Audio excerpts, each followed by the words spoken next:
청문회에서 블랙리스트에 대해서 추궁을 하자 조윤선 장관 그런 게 있었다는 건 안다 이렇게 얘기를 했죠. 하지만 그건 최순실 게이트가 터진 뒤에 그러니까 블랙리스트 실물이 나오고 나서 온 국민이 다 알게 됐을 때서야 나도 안 거다. 여기까지 얘기한 겁니다. 그러니까 끝끝내 나는 블랙리스트 작성과는 아무런 관련이 없다라고 부인을 해온 거죠.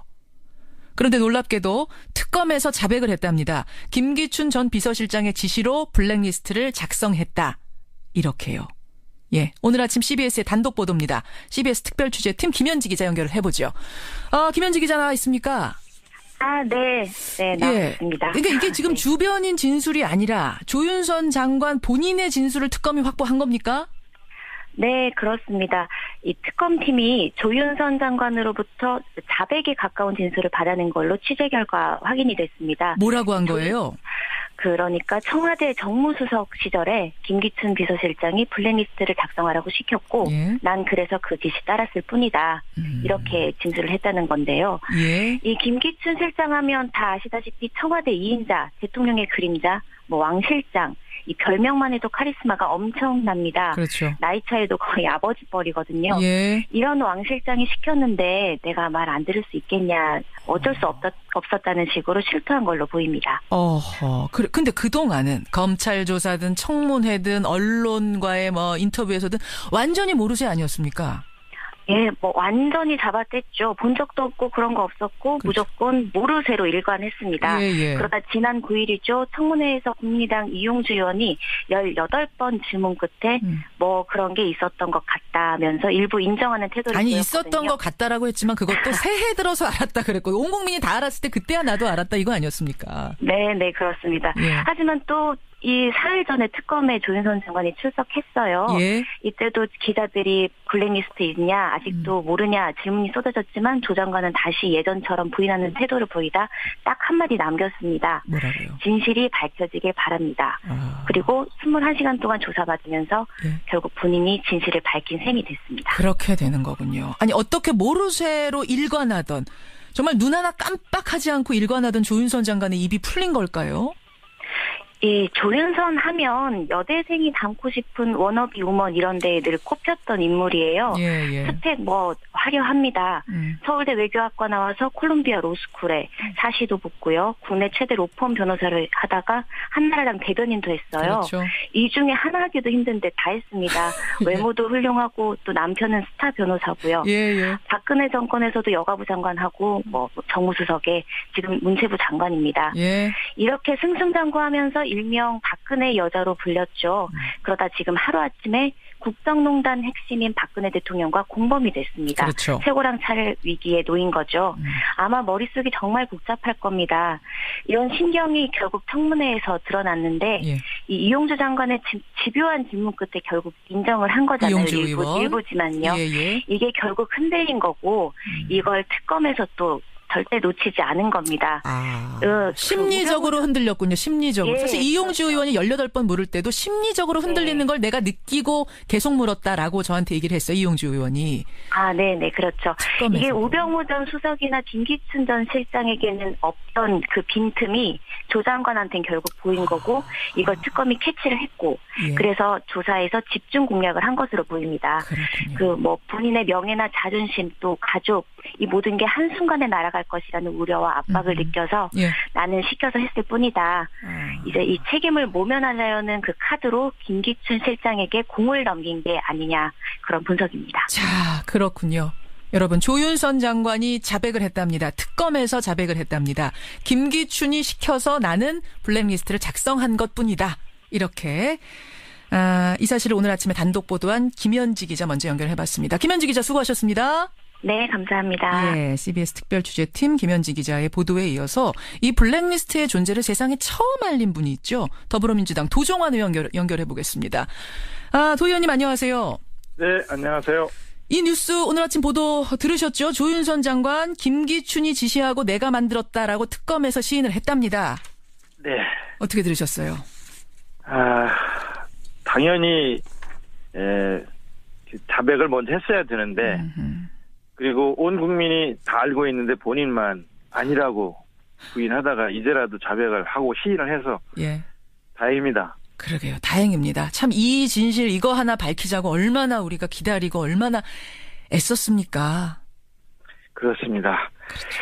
그렇죠. 이미 전직 김정덕 장관, 예. 정관주 차관, 많은 사람이 구속돼 있고요. 예.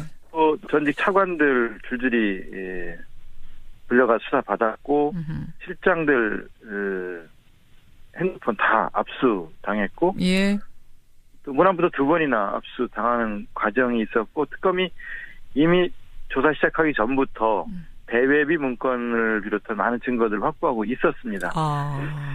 그런데도 저도 빨리 수사를 받았으면 좋겠어요라든가 예, 이런 말들 하면서 전혀 관계가 없는 것처럼 모르는 것처럼 말을 그렇죠. 해왔는데 참 연기 잘해요. 예. 네, 37번 국회에서도 위증을 했어요. 그러면서 전혀 겉으로는 모르는 것처럼 그렇게 말을 해왔지 않습니까? 그럼요. 예. 정무수석실에서 작성한 정무 리스트가 있었는데도 예. 그거를 보여주면서 이거 정무수석실에 재직할 동안 만들어진 리스트 아니냐고 말을 해도 예. 아니 모릅니다. 저는 본 적도 없습니다. 이렇게 말을 해왔죠. 연기 대상감이었습니다. 지금 생각해보면 네. 소름 끼칠 정도인데 그렇습니다. 김기춘 실장의 지시로 내가 만들었다라는 이 특검에서 한 진술 결국은 이렇게 되면은 어떤 걸 의미하는 겁니까? 김기춘이 시켜서 내가 했다. 이 발언은. 이거는 정권 최상층부 차원에서 이 나라 문화예술인들을 탄압하기 위한 광범위하고 조직적인 작업이 진행되었다는 뜻이고요. 예. 김기춘 실장이 관여됐다고 하는 것은 예. 국정원이 관여됐다는 의미이고요. 국정원이 관여됐다는 의미라고요?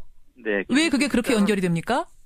유신 시대의 공안 통치 방식에 익숙한 사람이에요. 그러니까 일을 할 때 예. 국정원을 동원해서 일을 한다는 뜻이고요.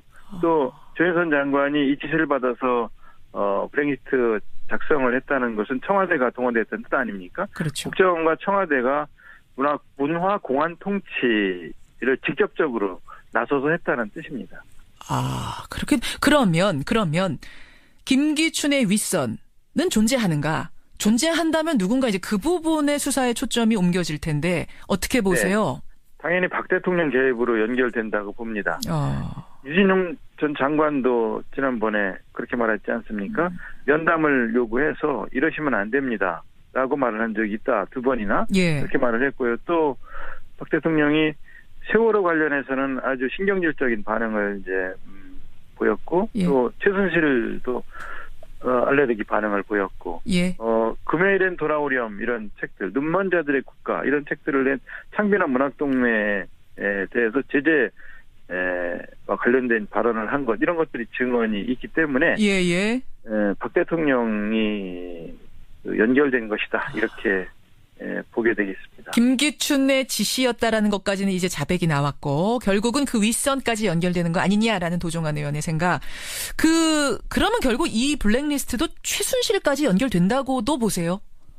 최순실보다는 저는 이제 박 대통령이 직접 알고 있었던 사실이고 이 문제와 관련해서 반대파도 포용해야 됩니다라고 이야기하면서 이 문제와 관련된 의견을 듣기도 하고 또 어떤 때는 알았다고 했고 어떤 때는 침묵으로 방조한 사실이 있기 때문에 박 대통령이 연결된다고 저는 봅니다. 그렇게 보세요. 청취자 황은지 님이 지금 질문 주셨는데 진짜 궁금한 건 그럼 김기춘 실장은 이른바 독박을 쓸까 아니면 조윤선처럼 또 그 윗선을 불까 이렇게 질문 주셨어요. 결국 김기춘 실장이 자기 선에서 다 안고 갈 것이냐 아니면 박근혜 대통령까지 끌고 갈 것이냐 어떻게 보세요? 김기춘의 맹목적인 충성도나 지금까지 한 행태로 보면 박 대통령까지 연결시키지 않고 이렇게 많은 증거를 들이대면 제 책임이다라고 할 거로 짐작이 됩니다만 예. 그것도 부인할 가능성도 있습니다. 나는 모른다. 난 또 모른다. 예. 그런 조윤선 장관이 또 거짓말하는 거다. 네, 그렇게 말할 가능성도 배제할 수 없다고 봅니다. 그렇군요. 예. 어쨌든 특검에서 이제 조윤선 장관이 이미 이렇게 자백을 했고 김기춘, 조윤선 두 사람에 대한 영장실질심사가 오늘 있습니다. 이재용 부회장처럼 또 기각되지는 않겠네요. 이 정도 나왔으면. 기각되어서는 안 되고요.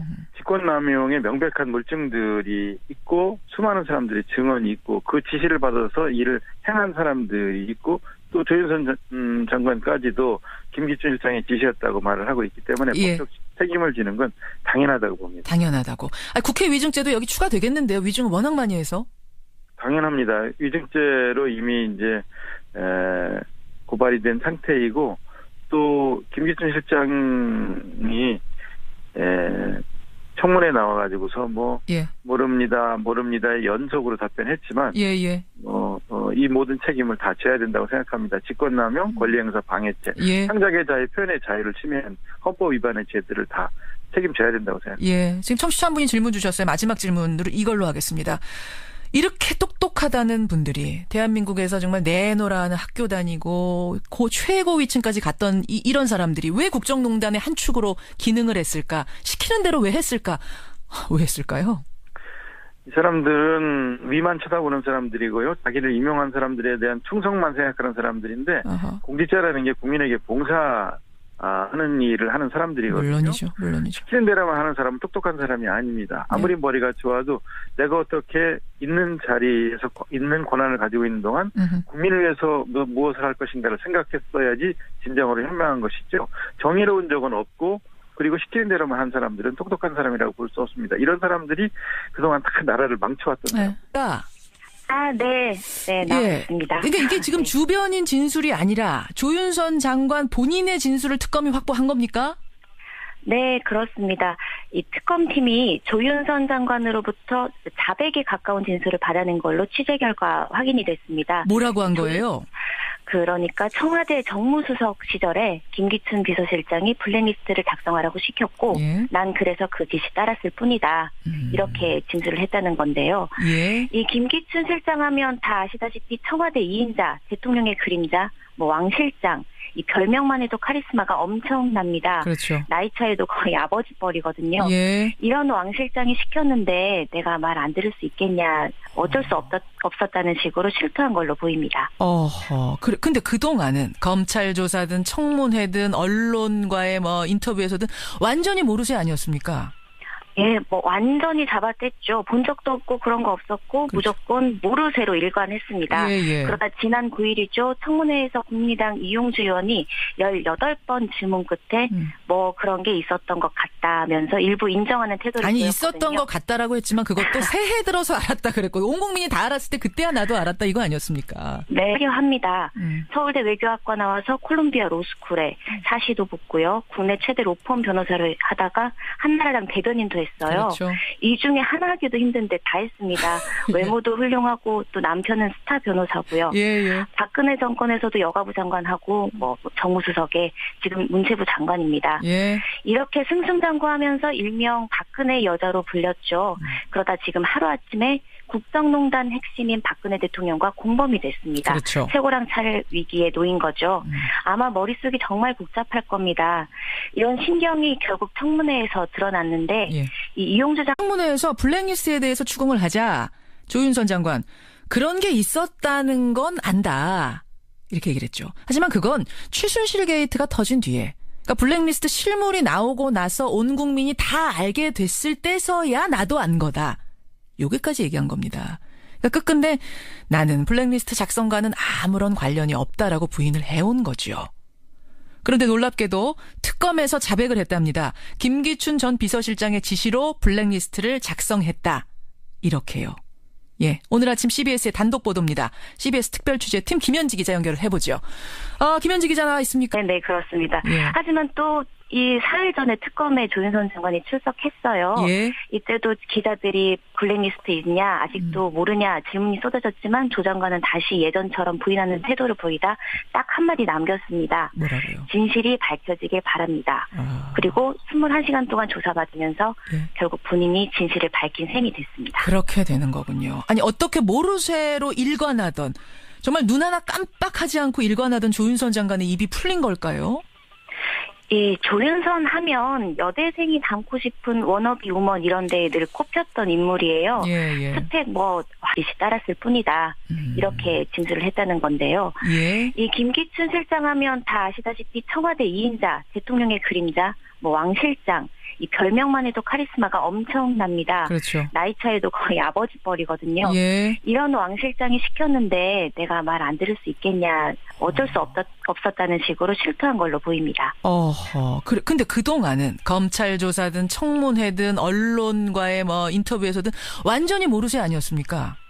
예, 뭐 완전히 잡아댔죠. 본 적도 없고 그런 거 없었고 그렇죠. 무조건 모르쇠로 일관했습니다. 예. 그러다 지난 9일이죠. 청문회에서 국민의당 이용주 의원이 18번 질문 끝에 뭐 그런 게 있었던 것 같다면서 일부 인정하는 태도를 보였거든요. 있었던 것 같다라고 했지만 그것도 새해 들어서 알았다 그랬고 온 국민이 다 알았을 때 그때야 나도 알았다 이거 아니었습니까? 네, 그렇습니다. 예. 하지만 또 이 4일 전에 특검에 조윤선 장관이 출석했어요. 예. 이때도 기자들이 블랙리스트 있냐 아직도 모르냐 질문이 쏟아졌지만 조 장관은 다시 예전처럼 부인하는 태도를 보이다. 청문회에서 블랙리스트에 대해서 추궁을 하자 조윤선 장관 그런 게 있었다는 건 안다 이렇게 얘기를 했죠. 하지만 그건 최순실 게이트가 터진 뒤에 그러니까 블랙리스트 실물이 나오고 나서 온 국민이 다 알게 됐을 때서야 나도 안 거다.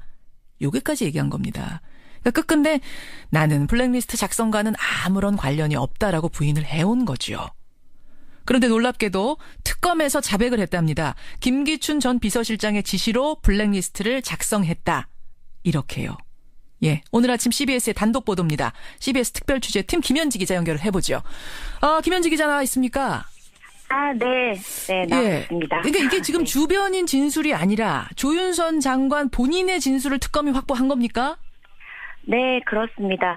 이 특검팀이 조윤선 장관으로부터 자백에 가까운 진술을 받아낸 걸로 취재 결과 확인이 됐습니다. 뭐라고 한 거예요? 그러니까 청와대 정무수석 시절에 김기춘 비서실장이 블랙리스트를 작성하라고 시켰고 난 그래서 수고하셨습니다. 네, 감사합니다. 예, CBS 특별취재팀 김현지 기자의 보도에 이어서 이 블랙리스트의 존재를 세상에 처음 알린 분이 있죠. 더불어민주당 도종환 의원 연결해 보겠습니다. 도 의원님 안녕하세요. 네, 안녕하세요. 이 뉴스 오늘 아침 보도 들으셨죠? 조윤선 장관 김기춘이 지시하고 내가 만들었다라고 특검에서 시인을 했답니다. 네. 어떻게 들으셨어요? 당연히 자백을 먼저 했어야 되는데 그리고 온 국민이 다 알고 있는데 본인만 아니라고 부인하다가 이제라도 자백을 하고 시인을 해서 다행입니다. 그러게요. 다행입니다. 참 이 진실 이거 하나 밝히자고 얼마나 우리가 기다리고 얼마나 애썼습니까? 그렇습니다. 그렇죠. 이미 뭐 전직 김정숙 장관, 정관주 차관 많은 사람이 구속돼 있고요. 또 전직 차관들 줄줄이 불려가 수사 받았고 실장들 딱 한마디 남겼습니다. 뭐라고요? 진실이 밝혀지길 바랍니다. 그리고 21시간 동안 조사받으면서 결국 본인이 진실을 밝힌 셈이 됐습니다. 그렇게 되는 거군요. 아니 어떻게 모르쇠로 일관하던 정말 눈 하나 깜빡하지 않고 일관하던 조윤선 장관의 입이 풀린 걸까요?